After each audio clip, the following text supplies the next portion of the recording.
দাও রব্বুল আলামিন, পৃথিবীর কোনো মানুষ আমার গুনাহ সম্পর্কে জানে না, তুমি আমার গুনাহ সম্পর্কে জানো। আমি এমন গুনাহ করেছি আমার বিবি জানে না, বিবি গুনাহ করেছে আমি জানি না। আল্লাহ তুমি সব কিছু জানো, হে আমার প্রভু তুমি আমাকে মাফ করে দাও। আমার আল্লাহ বলে, তারপরও যদি তোমাদেরকে আমি মাফ না করি, তারপরও বান্দা তোমরা আমার রহমতের দরজা থেকে ফিরে যাইও না। আমি তোমাদেরকে হুকুম দিচ্ছি, ওয়ালাউ আন্নাহুম ইয যালামু আনফুসাহুম জাউকা, বান্দারে যদি গুনাহ করে ফেলো আমার রহমত থেকে মুখ ফিরিয়ে তুমি চলে যাইও না।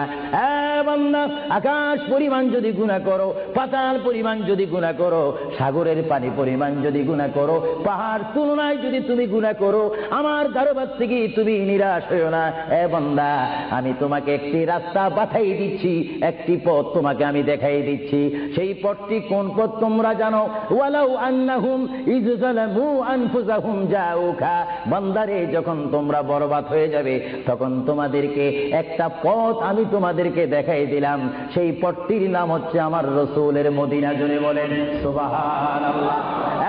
বান্দা, আমার নবীর দরবারে গিয়ে কেঁদে কেঁদে তোমরা বলো, ইয়া রাসূলুল্লাহ, ইয়া হাবিবাল্লাহ, আয়া আকা ইয়া রাসূলুল্লাহ।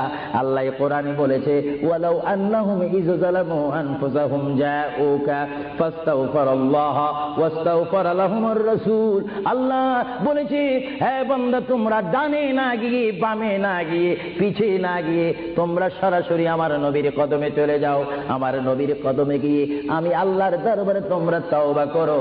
তওবা করতে করতে তোমাদের চোখের পানি যখন বাইর হয়ে যাবে, আর ওই মুহূর্তে যদি আমার বন্ধু যদি তোমাদের জন্য আমার দরবারে সুপারিশ করে, আমি আল্লাহ তোমাদেরকে ওয়াদা দিয়ে দিলাম, গ্যারান্টি দিয়ে দিলাম, আমার রাসূল যদি তোমাদের জন্য আমার দরবারে সুপারিশ করে, সঙ্গে সঙ্গে বান্দা তোমার অতীতের জীবনের কবিরা সগীরা গুনাহ মাফ করে দিব। জোরে বলেন সুবহানাল্লাহ, আরো জোরে বলেন।